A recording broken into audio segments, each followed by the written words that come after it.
His hands guided my hips as I pressed against the gym equipment, the cool metal contrasting with the heat radiating between us.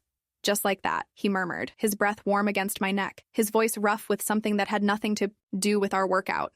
The empty gym felt electric around us, every shadow and silence amplifying the tension that had been building for weeks. I could feel his steady rhythm behind me, each movement deliberate, controlled, like everything else he did. But this wasn't training anymore. Hey, love that opening? Drop a like, hit subscribe, and tell me in the comments what caught your attention. First, it started innocent enough. I'd been working with Dexter for 3 months, trying to get in shape for an upcoming role. The gym in downtown Los Angeles was sleek, modern, all glass and chrome, but it was the after-hours access that made it perfect. No crowds, no distractions, just me and my trainer pushing limits I didn't know I had. Come on, Kendall, you've got more in you, Dexter said, his hand steadying my waist as I struggled through another set of squats. His touch was professional, clinical even, but there was something in the way his fingers lingered just a second too long that made my pulse quicken. I'd noticed him watching me differently lately. Not the way a trainer watches a client's form, but the way a man watches a woman when he thinks she isn't looking.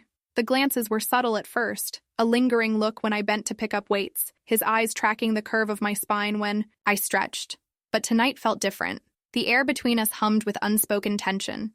I think that's enough for legs, I said, straightening up, acutely aware of how close he was standing. The gym's ambient lighting cast shadows across his features, highlighting the sharp line of his jaw, the way his shirt clung to his chest. Actually, he said, his voice dropping lower, there's one more exercise I want to try with you. He led me to the cable machine in the corner, the most secluded part of the gym. The mirrors here caught the light differently, creating pockets of shadow that felt intimate, private. He positioned himself behind me, his chest almost touching my back as he reached around to adjust the settings. Feel that? He asked, his breath tickling my ear as his hands covered mine on the handles. You need to really focus on the movement, the rhythm. I could feel the warmth of his body behind me, the solid presence of him making it hard to concentrate on anything else. When I pulled the cables, he moved with me, his hips pressing lightly against mine with each repetition. It was subtle, almost innocent, but the friction sent heat spiraling through my core. That's it, he murmured, his voice rougher now. Nice and steady. Feel how your body responds to the pressure. My breathing became uneven, not from exertion, but from the growing awareness of every point where our bodies connected. The mirror in front of us reflected our movements, and I caught him watching my face, studying my reactions with an intensity that had nothing to do with proper form. Dexter, I whispered, not sure if it was a warning or an invitation. He stilled behind me, his hands sliding from the cables to rest on my waist. Tell me to stop, he said quietly, and I will. Instead, I leaned back against him, feeling the hard planes of his chest against my shoulders. His fingers tightened their grip, and I heard his sharp intake of breath. The gym has cameras, I said, but even as the words left my lips, I was arching into his touch. Not in the locker rooms, he replied, his lips brushing against my ear. The walk to the women's locker room felt endless and instantaneous all at once. His hand found the small of my back, guiding me through the dimly lit space. The moment the door closed behind us, the professional distance we'd maintained for months evaporated. He turned me to face him, his eyes dark and intense in the soft light. Are you sure about this? He asked, his hands cupping my face with surprising gentleness. My answer was to pull him down to me, our lips meeting in a kiss that was anything but gentle. Months of restrained glances and careful touches exploded into desperate need. His hands tangled in my hair while mine clawed at his shirt, needing to feel skin against skin. He lifted me onto the bench, his mouth trailing down my throat, finding that sensitive spot that made me gasp. My workout clothes felt restrictive, barriers that needed to be removed. His fingers found the hem of my tank top, peeling it away with reverent care, as if unwrapping something precious. You're beautiful, he breathed against my collarbone, his lips following the path his words had traced. I reached for his shirt, desperate to return the favor, to explore the body I'd been admiring from a distance for so long. His skin was warm and firm beneath my palms, muscles shifting as he moved to accommodate my touch. He knelt before me, his hands skimming up my thighs with torturous slowness. The anticipation was killing me, every nerve ending alive with want. When his mouth finally found me, I bit back a cry, my hands fisting in his hair. His technique was as masterful here as it was in training, reading my body's responses, adjusting. His rhythm based on the sounds I couldn't quite suppress. He built the tension methodically, patiently, until I was trembling on the edge of something explosive. Not yet, he murmured against my skin, pulling back just as I was about to fall apart. The denial was exquisite torture, leaving me aching and desperate. He stood, and I reached for him eagerly, my hands working to free him from the confines of his athletic shorts. He was magnificent, all power and control, and I wanted to worship him the way he'd just worshipped me. I slid off the bench, reversing our positions, taking my time to explore him with the same patience he'd shown me. His reactions were subtle, but telling, the way his breath hitched when I found a particularly sensitive spot, the flex of his fingers when I varied my rhythm. "Kendall," he groaned, his voice strained with control. I know," I whispered, rising to meet him. He lifted me again, this time positioning me against the wall of lockers, the cool metal a stark contrast to the heat of our bodies. The angle was perfect, allowing him to slide into me with a smooth thrust that had us both crying out. For a moment, we just stayed like that, adjusting to the sensation of being completely connected. Then he began to move, setting a rhythm that was both athletic and sensual, each thrust precise and purposeful.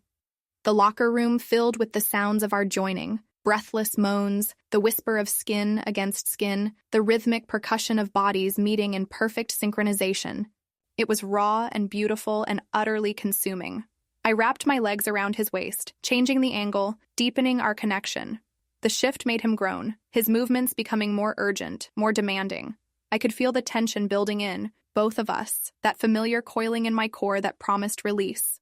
"Look at me," he commanded softly, and when I opened my eyes, I found his gaze locked on mine.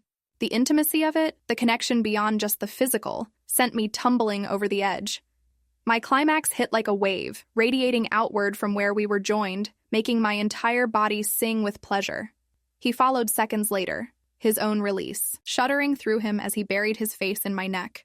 We stayed like that for long moments, breathing hard, hearts racing, slowly coming back to ourselves. When he finally set me down, his hands lingered on my waist, as if he wasn't quite ready to let go. I started, then trailed off, not sure how to finish. "Yeah," he agreed, understanding perfectly. We dressed in comfortable silence, stealing glances at each other as we put ourselves back together. The spell wasn't broken exactly, but reality was creeping back in around the edges. "Same time tomorrow?" he asked as we prepared to leave, his voice carefully neutral. I looked at him, seeing the question behind the question, the hope mixed with uncertainty. "Wouldn't miss it," I replied, letting my smile convey what words couldn't. The next morning, I found myself arriving at the gym earlier than usual, nervous energy making it impossible to sit still. Dexter was already there, setting up equipment, with his usual efficiency, but when he saw me, his movements stilled. "Morning," he said, his voice carefully professional, but his eyes held heat and memory and promise. "Morning," I replied, trying to match his tone and failing spectacularly. We went through our usual warm-up routine, but everything felt different now.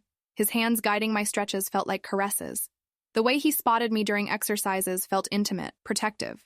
The professional boundary we'd maintained for months had shifted, revealing something deeper underneath. "Your form is improving," he said, during a particularly challenging set. But the way he said it, the way he looked at me, made it clear he wasn't just talking about my workout technique. Other members began filtering into the gym as the morning progressed, forcing us back into our trainer-client roles, but the undercurrent remained. A brush of fingers when he handed me weights, a lingering glance in the mirrors, the promise of what would happen when we were alone again. During our cool-down, as I stretched on the mat, he knelt beside me to help with a particularly difficult pose. His hands on my legs were firm, professional, but when his thumb brushed against the inside of my thigh, the touch sent electricity straight through me. "Dexter," I whispered, a warning and a plea all at once. "I know," he murmured back, his voice rough with restraint. "Tonight, after hours." The rest of the day passed in a haze of anticipation. I couldn't concentrate on anything, my mind constantly drifting back to the feel of his hands on my body, the sound of his voice when he lost control. I found myself checking the clock obsessively, counting down the hours until I could see him again. When evening finally arrived, I was practically vibrating with need. The gym was empty again, just the two of us in our private world of mirrors and possibility. He was waiting for me by the same cable machine where it had all started, and the look in his eyes made my knees weak. "Ready for your workout?" he asked, but we both knew he wasn't talking about exercise. This time, there was no pretense of training. The moment I was within reach, he pulled me to him, his mouth finding mine with desperate hunger. We moved together toward the locker room, hands roaming, clothes already being stripped away before we'd even made it through the door. He had me against the wall again, but this time he took his time, exploring every inch of my body with his hands and mouth, mapping my responses, learning what made me gasp and arch beneath his touch. When he finally joined with me, it was with a reverence that took my breath away. The rhythm we found was different this time. Deeper, more connected, less frantic, but somehow more intense. We moved together like we'd been doing this for years. Instead of days, our bodies finding a perfect synchronization that spoke to something beyond just physical attraction. "I can't get enough of you," he confessed against my throat, his voice raw with honesty. "Then don't stop," I replied, meaning it completely. Afterward, as we lay tangled together on the padded bench, I traced patterns on his chest and wondered what we were doing. This had started as simple attraction, trainer and client crossing, a line that probably shouldn't be crossed. But it was becoming something more, something that made my chest tight with possibility and fear in equal measure. "What happens now?" I asked quietly. He was silent for a long moment, his fingers combing through my hair. "I don't know," he admitted. "But I know I don't want it to end. Neither did I, but the complications were obvious. Professional boundaries, the risk to both our careers, the intensity of what was building between us. It was a lot to navigate. "We'll figure it out," I said, not sure if I was trying to convince him or myself. He pulled me closer, pressing a kiss to the top of my head. "Yeah, we will."